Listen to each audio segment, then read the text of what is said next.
नमस्कार। कार्यक्रम परीक्षा सवालमा यहाँलाई हार्दिक स्वागत छ। राष्ट्रिय परीक्षा बोर्ड र नेपाल टेलिभिजनको संयुक्त प्रस्तुति कार्यक्रम परीक्षा सवालको साथमा उपस्थित छु म केशव घिमिरे। दर्शकवृन्द, हामी यस कार्यक्रममा राष्ट्रिय परीक्षा बोर्डले परीक्षालाई व्यवस्थित मर्यादित गराउनका लागि गरिरहेका विभिन्न क्रियाकलापहरू समावेश गर्ने गर्दछौँ। आजको अङ्कमा पनि परीक्षा बोर्डले परीक्षालाई व्यवस्थित मर्यादित गराउनका लागि के कस्ता कार्यहरू गरिरहेको छ र अर्कोतर्फ वैशाख 26 गतेबाट सुरु हुन लागेको कक्षा 12 को परीक्षाको तयारी कसरी अगाडि बढिरहेको छ, यो विषयमा केन्द्रित रहेर आज हामी कुराकानी गर्नेछौँ। आजको कुराकानीका लागि हामी समक्ष राष्ट्रिय परीक्षा बोर्डका सदस्य सचिव दुर्गाप्रसाद अर्याल स्टुडियोमा उपस्थित हुनुहुन्छ। सदस्य सचिवज्यू, यहाँलाई कार्यक्रममा स्वागत छ। धन्यवाद। यति बेला अब कक्षा 12 को परीक्षाको तयारी भइरहेको छ। बोर्डले वैशाख 26 गतेबाट परीक्षा गर्ने गरी तालिका सार्वजनिक गरेको छ। अब परीक्षाको तयारी कहाँसम्म पुगेको छ, यहीबाट कुराकानी सुरु गरौँ। भर्खरै हामीले सेकेन्डरी एजुकेसन एक्जामिनेसन एसईको परीक्षा सम्पन्न गऱ्यौँ र त्यसका उत्तर पुस्तिकाहरू परीक्षण गर्ने कामहरू भएको छ भने 2080 साल वैशाख 26 गतेदेखि जेठ 5 गतेसम्म सञ्चालन गर्ने गरी परीक्षाको समय तालिका सार्वजनिक भएको छ र त्यो सार्वजनिक भएको समय तालिका अनुसार राष्ट्रिय परीक्षा बोर्डले गर्नुपर्ने तयारीहरू जस्तो प्रश्नपत्र निर्माणका कुराहरू, परिमार्जनका कुराहरू, उत्तर पुस्तिका छपाईका कुराहरू, केन्द्र निर्धारणका कुराहरू र ती परीक्षा सामग्रीहरू सम्बन्धित परीक्षा केन्द्रमा पठाउने कामहरू भइरहेको छ। साथसाथै विभिन्न जिल्लामा अहिले परीक्षामा संलग्न हुने जुन हरेक परीक्षा केन्द्रको केन्द्राध्यक्ष र परीक्षामा खटिने कर्मचारीहरू हुनुहुन्छ, उहाँहरूलाई अभिमुखीकरण कार्यक्रमहरू पनि सञ्चालन भइरहेको छ र यो परीक्षामा देशैभरि गरेर 4,67,389 परीक्षार्थी, 1,453 वटा परीक्षा केन्द्र देशभित्र र एउटा परीक्षा केन्द्र जापानको टोकियोमा गरेर 1454 वटा परीक्षा केन्द्रबाट परीक्षामा सहभागी हुँदै गइरहेका छन्। अब यसपटकको परीक्षामा हामीले विगतभन्दा केही फरक व्यवस्थाहरू गरेका छौँ कि विगतकै नीति नियम अथवा त्यो खालको कार्यक्रमहरू लागू हुन्छ परीक्षामा? विगत वर्षमा प्रयोग गरिएका प्रश्नपत्रहरूलाई नै 30 वटा विषयका प्रश्नपत्रहरूलाई हाम्रो पाठ्यक्रमले निर्दिष्ट गरेको विशिष्टीकरण तालिका अनुरूप छ कि छैन, त्यहाँ विद्यार्थीले सिकेका सिकाइ उपलब्धिहरू जुन कग्निटिभ लेभल अनुसार त्यहाँ विद्यार्थीका ज्ञानका कुराहरू, बोधका कुराहरू, प्रयोगका कुराहरू र उच्च दक्षताका कुराहरू त्यो लेभल अनुसारका प्रश्नहरू सोधिएका छ कि छैनन्, ती कस्तो हुनुपर्छ र भनेर त्यसको मूल्याङ्कन गर्ने कामहरू गऱ्यौँ र तत्पश्चात मोडल क्वेसनहरू तयार गरेर त्यही अनुसारले नै पाठ्यक्रमले निर्दिष्ट गरे अनुसार नै प्रश्नपत्र निर्माण गर्ने काममा हामी जुटेका छौँ र परीक्षा सञ्चालन र सञ्चालन पश्चात पनि गत वर्षभन्दा फरक तरिकाले हामी अगाडि बढिरहेका छौँ। फरक क्षमता भएका व्यक्तिहरूको लागि, परीक्षार्थीहरूको लागि केही फरक व्यवस्थाहरू अहिले हुन्छन् कि अथवा किनभने कुनै फोरममा कुरा उठेको थियो, हामीलाई प्रश्नपत्र फरक चाहियो, हामीलाई समय धेरै चाहियो, अथवा परीक्षा केन्द्रमा प्रवेश गर्दै गर्दाखेरि पनि हामी चाहिँ फरक क्षमता भएका हौँ भनेर पहिचान भयो भने सहज हुन्थ्यो भन्ने खालको कुराहरू उठेको थियो, उहाँहरूको चासो थियो। यसमा हामीले केही गर्दैछौँ के छ?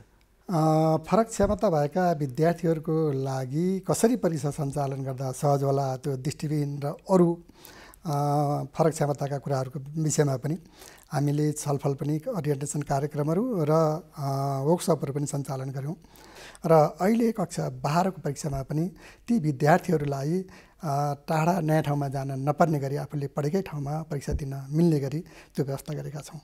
जस्तो परीक्षा एक हिसाबले जाँच भनौँ न, एउटा श्रेणीबाट अर्को श्रेणीमा अथवा हामीले हेर्दै गर्दा त उच्च शिक्षा प्रवेशका लागि यो परीक्षा हुँदैछ, 12 कक्षाको परीक्षा। अब यसरी तलबाट एउटा बेस बनेर आउनुपर्ने ठाउँमा हामीले 12 कक्षामा आइसक्दाखेरि त्यो खालको बेसहरू भइरहेका छन् कि अथवा एकचोटि हामी 12 मा आएर परीक्षा लिँदै गर्दा एकदम अप्ठ्यारो स्थिति छ, के छ त्यो चाहिँ? गुणस्तरीय शिक्षा गुणस्तरीय परीक्षाबाट सुरु हुन्छ। त्यो मान्यता अनुसार हामीले विद्यालय तहबाट नै, अर्थात् अहिले जुन विद्यालय तहमा आधारभूत शिक्षा र माध्यमिक शिक्षा छ, त्यो आधारभूत तहको परीक्षा यद्यपि पालिका लेभलले सञ्चालन गर्छन्, त्यसरी अब 753 वटा पालिकाले आफ्नै तवरले सञ्चालन गर्दा त्यसमा विद्यार्थीको परीक्षामा, प्रमाणीकरणमा र मूल्याङ्कनमा विविधता हुन सक्छ र त्यसलाई एकता कायम गर्नको लागि पनि अनि परीक्षा सञ्चालन तथा प्रमाणीकरण मापदण्ड तयार गरेर अनि त्यसबाट एकरूपता ल्याउने प्रयास गरिएको छ। साथसाथै विद्यार्थीको मूल्याङ्कनमा पनि एकरूपता ल्याउनको लागि इभ्यालुएसन फ्रेमवर्क तयार गरेर त्यसलाई पनि कार्यान्वयनमा ल्याइएको छ र त्यो कक्षा कोठामा के हामी पठन पाठन गराउँछौँ, त्यहाँ विद्यार्थीहरूलाई हामी के दिन्छौँ, त्यही कुराहरू परीक्षामा रिफ्लेक्ट हुने हो, परीक्षामा त्यो कुराहरू दर्शाउने हो। त्यसले गर्दा त्यहाँ सुधार हुनुपर्छ भनेर शिक्षकहरूलाई अनि हाते पुस्तिकाहरू उपलब्ध गराउने, तालिमहरू उपलब्ध गराउने, मोडल क्वेसनहरू आइटमहरू कसरी निर्माण गर्ने, कसरी परिमार्जन गर्ने, त्यो विषयमा तालिम सञ्चालन गर्ने र त्यसलाई हामीले भौतिक उपस्थितिमा पनि गऱ्यौँ र यहाँकै जस्तो यो नेपाल टेलिभिजनबाट पनि त्यो कार्यक्रमहरू कसरी आइटमहरू निर्माण गर्ने, कसरी परिमार्जन गर्ने र त्यो उद्देश्यअनुसार छ कि छैन त्यो विषयमा पनि हामीले प्रसारण गरिरहेका छौँ। र साथसाथै कक्षा 10 को परीक्षालाई पनि सुधार गर्ने अभिप्राय अनुसार अङ्ग्रेजी, गणित र विज्ञान विषयका 3 विषयमा स्तरीकृत परीक्षा अहिलेको गएको माध्यमिक शिक्षा परीक्षा 3 विषयमा हामीले स्तरीकृत परीक्षा रूपमा सञ्चालन गऱ्यौँ। त्यसको लागि पनि 2-3 चरणमा केन्द्रदेखि अनि प्रदेश तहगत रूपमा अनि 77वटा जिल्लाबाट सबै विषयका शिक्षकको प्रतिनिधित्व हुने गरी परीक्षाका प्रश्नपत्र निर्माण परिमार्जनमा पनि हामी त्यो सहभागी गरायौँ र परीक्षाको विषयमा यसरी हुँदैछ भनेर त्यसका मोडल क्वेसनहरू दिने र शिक्षकहरूलाई पनि अभिभावकहरूलाई पनि अनि केन्द्राध्यक्षहरूलाई जानकारी दिइरहेका छौँ। र साथसाथै यसै गरी अब माध्यमिक तहको अन्त्यमा सञ्चालन हुने SLC school living certificate examination जुन कक्षा 12 को परीक्षा भन्छौँ त्यो परीक्षालाई पनि स्थगित परीक्षा रूपमा सञ्चालन गर्ने हिसाबले हामी अगाडि बढिरहेका छौँ। पालिका स्तरबाट कस्तो खालको फिडब्याक आइरहेको छ तपाईँहरू त्यसरी जाँदाखेरि? राष्ट्रिय परीक्षा बोर्ड लामो समयदेखि परीक्षा सञ्चालन गर्ने काममा लागिरहेको छ र यसका परीक्षाको विषयमा हाम्रा अन्तर्राष्ट्रिय अभ्यासहरू के छन्, विभिन्न बोर्डहरू विश्वविद्यालयहरूले कसरी सञ्चालन गरिरहेका छन् ती कुराहरूलाई पनि अनुसरण गर्ने र परीक्षाको विषयमा थप अनुसन्धानहरू गराउने र त्यसबाट देखिएको, त्यसबाट प्राप्त भएको फिडब्याक अनुसार, सुझाव अनुसार सुधार गर्दै अगाडि बढिरहेका छौँ। र यही अनुरूप हामीले सबै पालिका लेभललाई राष्ट्रिय परीक्षा बोर्डले परीक्षा सञ्चालन गर्ने काममा सहजीकरण गर्ने, प्राविधिक सहयोग गर्ने हिसाबले हामी अगाडि बढेका छौँ। यो उहाँहरूबाट नै परीक्षा सञ्चालन हुन्छ, उहाँहरूबाट नै प्रमाणीकरण हुन्छ। तर सुरुको अवस्थामा क्यापासिटी डेभलपमेन्ट भइ नसकेको अवस्थामा राष्ट्रिय परीक्षा बोर्डले उहाँहरूलाई सहजीकरण गर्ने र सिकाउने, उहाँहरू जान्ने भइसकेपछि आफै सञ्चालन गर्नुहुन्छ। त्यसको लागि आइटम ब्याङ्क, त्यो प्रश्नपत्रको ब्याङ्क निर्माण गर्ने अनि त्यसमा उहाँहरूलाई एक्सेस दिने र त्यसबाट स्तरीकृत परीक्षाहरू सञ्चालन गर्ने हिसाबले हामी अगाडि बढिरहेका छौँ। जस्तो यहाँनिर परीक्षा बोर्डले परीक्षालाई स्तरीकृत बनाउन अथवा भ्यालुएबल बनाउनको लागि आफ्नो तर्फबाट दत्तचित्त भएर लागिरहेको छ। तर कतिपय अवस्थामा सुन्नमा आउँछ कि पाठ्यपुस्तक नै समयमा पुगेको छैन, अनि कक्षाको त्यो पढाइको वातावरण अथवा शैक्षिक वातावरण नै छैन। यी विषयहरूले पनि परीक्षा बोर्डले गर्न खोजेको कामहरूलाई अलिकति सोचे जसरी अगाडि लान नसके जस्तो देखिन्छ कतै कतै। अब यो समन्वय रहने निकायहरू छन्, समन्वयको पाटो कस्तो छ तपाईँहरूले सोचे अनुसारै छ कि त्यहाँनिर कतै कमजोरी छ? अब यहाँले जुन विषयमा क्वेसन सोध्नुभयो, यो राष्ट्रिय परीक्षा बोर्डले केवल परीक्षा सञ्चालन गर्ने, त्यसको नतिजा सार्वजनिक गर्ने, प्रमाणीकरण गर्ने र परीक्षासँग सम्बन्धित अनुसन्धानका कामहरू गर्ने, यसका मूलत कामहरू यी हुन्। तर अगाडि जुन 2050 सालदेखि 73 सालसम्म उच्च माध्यमिक शिक्षा परिषदले परीक्षासँग सम्बन्धित सबै कामहरू विद्यालयलाई खोल्न अनुमति दिने अनि अनुगमन गर्ने, पाठ्यक्रम निर्माण गर्ने, परिमार्जन गर्ने, समग्रता प्रदान गर्ने, शिक्षक तालिम प्रदान गर्ने, सबै अनि परीक्षा सञ्चालन, नतिजा प्रकाशन, प्रमाणीकरण गर्ने सम्मका सबै काम गरेको थियो। शिक्षा ऐनमा 8औं संशोधन जुन 2073 असार 15 मा भयो, तत्पश्चात यसका अरू कामहरू फरक फरक निकायमा गएको अवस्था छ। त्यसले गर्दा यो राज्यको समग्र काम एउटै निकायबाट सबै सम्पन्न हुन सक्दैन। त्यसको लागि शिक्षा तथा मानव विकास केन्द्र छ, प्रदेश शिक्षा विकास निर्देशनालय छ, हरेक जिल्लामा शिक्षा विकास तथा समन्वय इकाइहरू छ, अब हरेक विद्यालयको विद्यालय सञ्चालक समिति छ। त्यसले गर्दा यो सबैले सामूहिक जिम्मेवारी हो र हामी सबै मिलेर विद्यालयको शिक्षाको गुणस्तर सुधार गर्न लागि पर्यौँ भने पक्कै पनि यसमा हामीले सफलता प्राप्त गर्न सक्दछौँ भन्ने मलाई लाग्छ। तर यहाँनिर प्रश्न रहन्छ कि परीक्षा बोर्डले काटेको प्रश्नमा ती विषयहरू जस्तो नपढेकोबाट आयो अथवा हामी यो खालको अभ्यस्त थिएनौँ भन्ने खालको गुनासो त रहन्छ नि, तर तपाईँहरूमाथि आउँछ नि दोष त फेरि भन्न खोजे मात्रै त्यति हो। अब यसलाई कतिपय अवस्थामा पाठ्यक्रम नहेरिकन पनि ती कुराहरू आएको देखिन्छ र अहिलेसम्म आएका गुनासाहरूमा हामी त्यसलाई एनालाइसिस गऱ्यौँ भने एकाध समस्याभन्दा बाहेक अरू कुनै पनि कुराहरू करिकुलमभन्दा बाहिरबाट आएको मोडल क्वेसनभन्दा फरक तरिकाले आएको छैन। यद्यपि के हो भने जुन परीक्षा सुधारको कुरामा हामीले परम्परागत रूपमा जुन मूल्याङ्कन पद्धति अनुसरण गर्दै आइरहेका थियौँ त्यसमा सुधार गरेर स्तरीकृत परीक्षाको माध्यमबाट विद्यार्थीहरूको मूल्याङ्कन गर्ने कार्य अगाडि बढाएका छौँ। त्यसैले गर्दा सुरुको केही वर्षहरूमा उहाँहरू सबै अभ्यस्त भइ नसकेको र हामीले जुन सबै विषयगत शिक्षकहरूलाई अनि प्रहहरूलाई सरकार अनि विद्यार्थीहरूलाई सबै कुराहरू सबैमा सूचना सम्प्रेषणमा केही कमजोरी रहेका कारणले पनि यी कुराहरू आउन सक्छ। तर यो पहिलो चरणमा हो र तर पनि त्यसलाई हामीले एनालाइसिस गर्दा विज्ञहरूबाट त्यस्तो त्रुटिहरू भएको देखिएको छैन। तपाईँले मोडल क्वेसनको प्रसङ्ग उठाउनुभयो। सामाजिक विषयको मोडल क्वेसनमा अङ्ग्रेजी भाषा प्रयोग गरिएको थियो। अब अहिले 12को परीक्षामा अङ्ग्रेजी भाषामा आउँछ त्यो प्रश्न भन्ने चासो पनि धेरैको छ, के हो खास त्यो? होइन, यो विषय अहिले हामी मोडल क्वेसन त्यो विद्यार्थीले प्रश्न बुझ्नलाई भाषाका विषयहरू बाहेक अरू विषयमा दुईटै भाषामा मोडल क्वेसनहरू बनाएर त्यसमा सरकारवालाहरूको फिडब्याक सुझावको लागि राखिएको कुराहरू हो। अरू कुराहरू बोर्डले निर्णय गरिसकेपछि अथवा राष्ट्रिय पाठ्यक्रम विकास तथा मूल्याङ्कन परिषदले निर्णय गरेपछि मात्रै त्यो विषय कार्यान्वयनमा आउँछ। अहिले अगाडि जे छ त्यही अनुसारले नै हुन्छ। जस्तो अर्को विषय अब उत्तर पुस्तिका परीक्षणको विषय पनि रहन्छ, किनकि लेख्नेले राम्रो लेख्यो होला, नराम्रो लेख्यो होला, प्रश्न राम्रो छापियो होला, नराम्रो छापियो होला। तर त्यो अब उत्तर पुस्तिका परीक्षणको प्रविधि प्रक्रिया कस्तो छ, बोर्डले त्यसलाई कसरी मूल्याङ्कन गरिरहेको छ? उत्तर पुस्तिका परीक्षणको विषयमा हामीले अहिले पछिल्ला वर्षहरूमा केही नौलो अभ्यास गरेका छौँ। त्यो के छ भन्नु होला भने अब कुनै विषयको परीक्षाका उत्तर पुस्तिका परीक्षण गराउनु पर्यो भने पहिले त्यो प्रश्नपत्रका जुन प्रश्नहरू छन् त्यसको की एन्सरहरू, मार्किङ स्किमहरू, अब सम्भाव्य उत्तर के हुनसक्छ र कति विद्यार्थीले के कुरा लेख्यो भने कति नम्बर दिने, त्यो जसलाई हामी उत्तर कुञ्जिका भन्छौँ र की एन्सर र उत्तर कुञ्जिका ती दुईटै कुराहरू हामी बनाउँछौँ।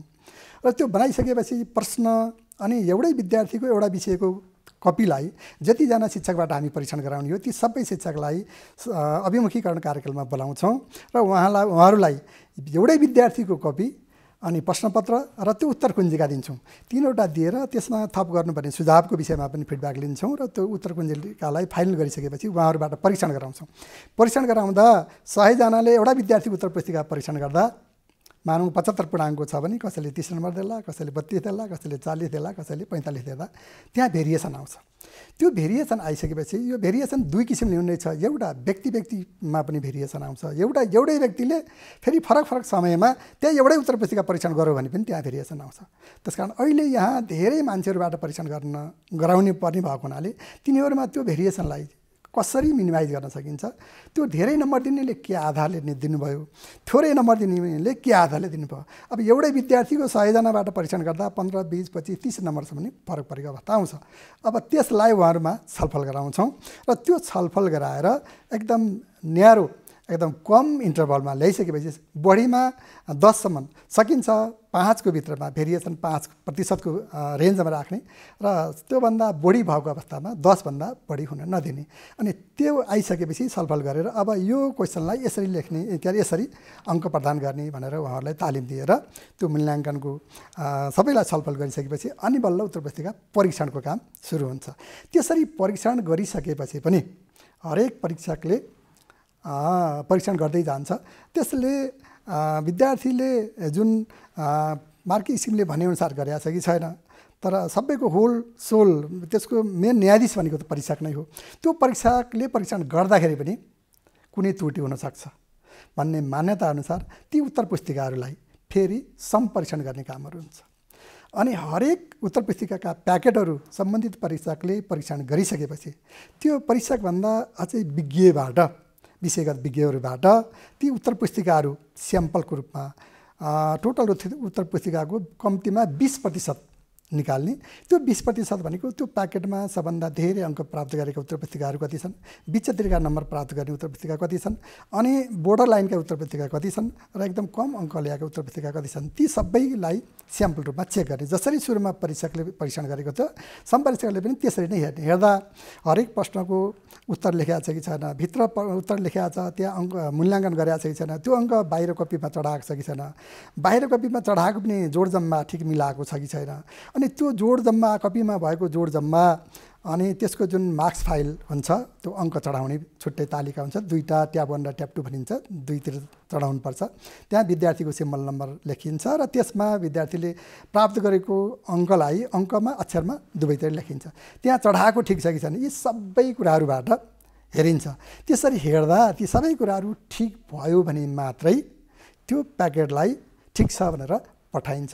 यदि त्यसरी समपरीक्षण गर्दा कुनै उत्तर पुस्तिकामा 10% भन्दा बढी भेरिएसन आयो, परीक्षणमा कसैको अनुधार भयो होला, टाइट भयो होला, कसैले अलि धेरै नै उधार भयो होला, होइन, लिबरल भएर परीक्षण गरेर त्यसमा 10% भन्दा बढी भेरिएसन आएको अवस्थामा अनि सम्बन्धित यो सम्परीक्षण टिमले ती उत्तर पुस्तिकालाई फेरि पुनः परीक्षण गराउँछ र सम्परीक्षण गर्छ। त्यसले गर्दा विद्यार्थीहरू मर्कामा पर्ने अवस्था हुँदैन।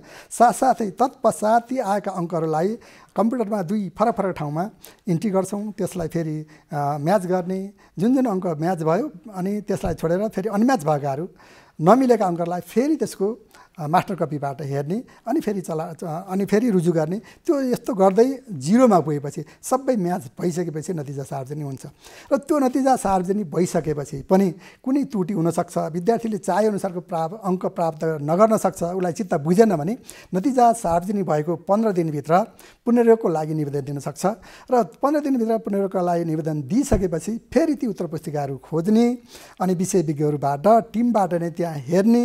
अगाडि मैले जुन सम्परीक्षण गर्दाखेरि हामीले जुन विधि प्रक्रिया अवलम्बन गर्छन् ती सबै कुराहरू, हरेक प्रश्नहरू, त्यसको उत्तर, त्यसको अङ्क दिएको छ कि छैन, ती सबै कुराहरू हेरेर कुनै त्रुटिहरू भयो भने त्यसलाई संशोधन हुन्छ। तर पुनर्योगमा परीक्षण गरेको छ, नम्बर दिएको छ, धेरै नम्बर पाउनेमा थोरै नम्बर दिएको छ भने त्यसलाई नम्बर थप्ने काम हुँदैन।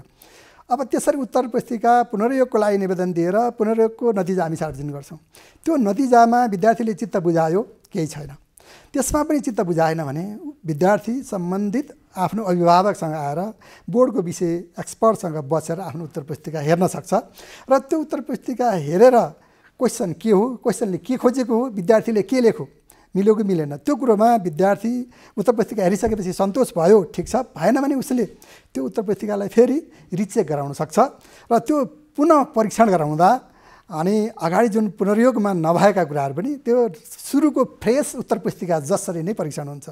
सुरुमा परीक्षण गर्ने परीक्षकको गोपनीय उसको खुलाइँदैन, त्योदेखि बाहेकका पन्नाहरू फोटोकपी गरिन्छ र नयाँ जो अगाडिको इभ्यालुएसनमा त्यसको सम्परीक्षणमा संलग्न नभएका विषय विज्ञहरूबाट परीक्षण गराउँछौँ।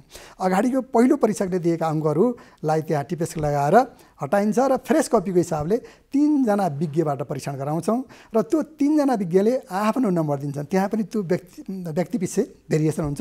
त्यो 3 जना दिएको अङ्कलाई जोड्ने र 3ले भाग गरेर औसत अङ्क निकाल्ने। त्यो औसत अङ्क सुरुमा गरेको परीक्षकले दिएको अङ्कसँग कति तलमाथि पर्छ, 10% भित्र रह्यो त्यो परिवर्तन हुँदैन, त्योभन्दा घटी बढी भयो भने अनि त्यही नै त्यो पुनर्योगको पुनः परीक्षणको रिचेकिङको पनि नतिजा सार्वजनिक गर्छौँ र विद्यार्थीले पुनः चेक गर्न सक्छ। बोर्डको जिम्मेवारीमा कक्षा 11 को परीक्षा पनि पर्दछ। यसको लागि अब 12 को सकिएपछि गर्ने भनेर एक खालको तालिका छ, त्यो के छ, थोरै जानकारी गराइदिनु न। 2077 भन्दा अगाडि 10, 11 र 12 तीनवटै कक्षाका परीक्षाहरू राष्ट्रिय परीक्षा बोर्डले सञ्चालन गर्दै आइरहेको थियो। जब 76 को चैत्र 6 गते एसईको परीक्षा सुरुवात हुँदै थियो, चैत्र 5 गतेको क्याबिनेटको डिसिजनबाट अनि त्यो परीक्षा स्थगित भयो र एसईको 76 र 77 को दुईटै परीक्षा विद्यालयले गरेको आन्तरिक मूल्याङ्कनको आधारमा शिक्षा विकास तथा समन्वय इकाइ प्रमुखले प्रमाणीकरण गरेर बोर्डमा पठाउने, बोर्डले त्यसलाई प्रमाणीकरण गर्ने काम गर्यो। र 11को परीक्षा पनि 77 भन्दा अगाडि बोर्डले नै सञ्चालन गर्थ्यो र प्रमाणीकरण गर्दाखेरि पनि कक्षा 11मा विद्यार्थीले प्राप्त गरेको प्राप्ताङ्क र कक्षा 12को परीक्षामा विद्यार्थीले प्राप्त गरेको प्राप्ताङ्क दुईटै समावेश गरेर ट्रान्सक्रिप्ट आदि प्रदान गर्थ्यौँ, एउटै प्रमाणपत्र दिन्थ्यौँ। तर 77को जुन पेन्डामिकको सुरुवात भइसकेपछि 11को परीक्षा राष्ट्रिय परीक्षा बोर्डले सञ्चालन गर्ने परीक्षा सम्बन्धी मापदण्डहरूको पालना गरेर सम्बन्धित विद्यालयका विषयका शिक्षकले नै अनि प्रश्नपत्र निर्माण गर्ने, परिमार्जन गर्ने र हरेक विद्यालयमा परीक्षा सञ्चालन समिति गठन गरिदिएको छ। त्यो गाइडलाइन्सले त्यो समितिले त्यसका मूल्याङ्कन गराउने, नतिजा सार्वजनिक गर्ने र प्रमाणीकरण गर्ने सम्मका कामहरू सम्बन्धित विद्यालयलाई दिएको अवस्था छ। र त्यो परीक्षामा एकरूपता कायम गर्नको लागि कक्षा 11मा विद्यार्थीहरू जुन रजिस्ट्रेसन गर्ने प्रावधान छ त्यो रजिस्ट्रेसन नम्बर र त्यही रजिस्ट्रेसनको आधारमा राष्ट्रिय परीक्षा बोर्डले नै सिम्बल नम्बर प्रदान गर्छ। त्यो सिम्बल नम्बरबाट सम्बन्धित विद्यालयले विद्यार्थीको परीक्षा सञ्चालन गर्ने, परीक्षाको इभ्यालुएसन गर्ने र नतिजा सार्वजनिक गरेर ग्रेडसिट उपलब्ध गराउने सम्मका जिम्मेवारी त्यो गाइडलाइन्सले हामीले सम्बन्धित विद्यालयलाई दिएका छौँ। र त्यो यो आउँदो 11को परीक्षाको लागि सम्बन्धित विद्यालयले आफ्नो अनुकूलतामा 2080 साल जेठ 15 गतेदेखि 80 असार 15 गतेभित्र परीक्षा सञ्चालन गर्ने, मूल्याङ्कन गर्ने, नतिजा सार्वजनिक गर्ने र प्रमाणीकरण गर्ने सम्मका कामहरू गर्न भनेर हामीले सूचना पनि सार्वजनिक गरेको अवस्था छ। प्र्याक्टिकल एक्जामको विषयमा पनि बोर्डले केही रणनीतिहरू फरक गरेको छ, के छ? योभन्दा अगाडि जुन प्र्याक्टिकलको विषयमा अनि बोर्डले दुई किसिमको अभ्यास गरेको छ। केही विषयहरूको इन्टर्नल र सम्बन्धित विद्यालयको विषय शिक्षक इन्टर्नल र अर्को बाह्य परीक्षा पनि विद्यालयले नै नियुक्ति गर्ने र केही विषयहरूको राष्ट्रिय परीक्षा बोर्डबाट बाह्य परीक्षक नियुक्ति गरेर पठाउने र विद्यालयको जुन इन्टरनल इभ्यालुएसन छ त्यो सम्बन्धी विषय शिक्षाले गर्ने गरेको थियो। अहिले 4-5वटा विषय बाहेक अरू सबै विषयहरूमा जुन पाठ्यक्रमले निर्दिष्ट गरे अनुसारको आन्तरिक मूल्याङ्कन छ त्यो आन्तरिक मूल्याङ्कनको 25% र बाह्य मूल्याङ्कनको 75%, 100 पूर्णाङ्कमा 25 नम्बरको आन्तरिक मूल्याङ्कन, 75को अन्तिम मूल्याङ्कन जसलाई हामी समेटिक एक्जामिनेसन भन्छौँ। त्यसमा त्यसको अङ्क विद्यालयले विभिन्न समयमा गर्ने कक्षा कोठामा गर्ने विद्यार्थीका एक्टिभिटीहरू, उसले घरमा गर्ने कामहरू, परियोजनाका कार्यहरू, प्रोजेक्ट वर्कका कार्यहरू, यी विविध काम उसका उपस्थिति होला। अरू विभिन्न डिसिप्लिनमा र अब first term, second term, third टर्ममा विद्यार्थीले प्राप्त गरेका अब अङ्कहरूलाई समेत समावेश गरेर सम्बन्धित विद्यालयहरूले नै हरेक विषयको आन्तरिक परीक्षाको प्राप्ताङ्क अनलाइन माध्यमबाट नै राष्ट्रिय परीक्षा बोर्डको वेबसाइटमा गएर इन्ट्री गर्न सकिन्छ, त्यो व्यवस्था गरेका छौँ। यसले अनि परीक्षाको लागि बाह्य परीक्षा घटाउने, उनीहरू फेरि कलेक्सन गरेर बोर्डका सम्बन्धित कार्यालयमा ल्याउने, बोर्डले फेरि इन्ट्री गर्ने, फेरि रुजु गर्ने, ती काममा सहजता ल्याएको छ। विद्यालयले नै इन्ट्री गरेर पठाउने र त्यसको हार्ड कपी बोर्डका सम्बन्धित कार्यालयमा पठाएपछि फेरि बोर्डले त्यसलाई रुजु गर्ने र अन्तिम रूप दिने काम गर्छ। अन्त्यमा अब यो परीक्षाको जुन वैशाख 26 गतेबाट हुने परीक्षा छ त्यसको लागि तपाईँको सन्देश के रहन्छ? 26 गतेदेखि सञ्चालन हुने परीक्षा कसरी सञ्चालन गर्ने, त्यो परीक्षा सञ्चालन गर्नुभन्दा अगाडि गर्नुपर्ने कामहरू के हुन्छ, केन्द्राध्यक्षले परीक्षा सञ्चालनको अवस्थामा समयमा गर्नुपर्ने काम के हुन्छ, परीक्षा सञ्चालन पश्चात गर्नुपर्ने कामहरू के हुन्छ, यी यावत कुराहरूमा एकरूपता कायम होस् र 77 जिल्लामा हाम्रा प्रदेश बोर्डका प्रदेश तथा शाखा कार्यालयहरूले अभिमुखीकरण कार्यक्रम सञ्चालन गरिरहेका छन् र त्यसमा भनेअनुसार त्यहाँ सबैलाई एउटै सूचना सम्प्रेषण होस् भनेर हामीले त्यो डकुमेन्टेसन तयार गरेर पठाएका छौँ। त्यही अनुसार सम्बन्धित परीक्षा केन्द्रका केन्द्राध्यक्षहरूले परीक्षा सञ्चालन गरिदिनुहुनेछ र विद्यार्थी भाइ बहिनीहरूले पनि सहजतापूर्वक आफूले कक्षा कोठामा सिकेका कुराहरू यो अवसरको रूपमा लिएर आफ्नो प्रतिभा देखाउने समय हो र यो परीक्षालाई व्यवस्थित र मर्यादित रूपमा सञ्चालन गर्ने काममा र परीक्षामा सहभागी हुन म सम्पूर्ण विद्यार्थी भाइ बहिनीहरूलाई अनुरोध गर्न चाहन्छु र साथसाथै परीक्षा सञ्चालनको क्रममा यसका सरकारवालाहरू, अभिभावक,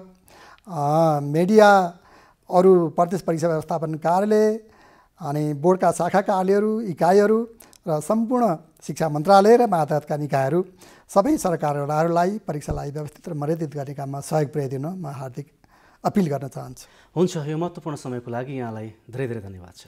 धन्यवाद। हाम्रा गतिविधिहरूको विषयमा सम्बन्धित सरकारवालाहरूमा राख्ने जुन अवसर दिनुभयो यसको लागि एनटिभीलाई पनि म धन्यवाद भन्न चाहन्छु। उहाँ हुनुहुन्थ्यो राष्ट्रिय परीक्षा बोर्डका सदस्य सचिव दुर्गाप्रसाद अर्याल र हामीले उहाँसँग खास गरी वैशाख 26 गतेबाट सञ्चालन हुन लागेको कक्षा 12 को परीक्षा र राष्ट्रिय परीक्षा बोर्डले परीक्षालाई व्यवस्थित, मर्यादित र सबैले मान्य हुने खालको बनाउनका लागि के कसरी काम गरिरहेको छ भन्ने विषयमा केन्द्रित रहेर कुराकानी गऱ्यौँ। हवस् त आजका लागि कार्यक्रम परीक्षा सवालको समय यति नै। तपाईँ हाम्रो भेट अर्को अङ्कमा नयाँ विषयवस्तु सहित हुनेछ। तबसम्मको लागि कार्यक्रमबाट हामी सबै बिदा भयौँ। नमस्कार।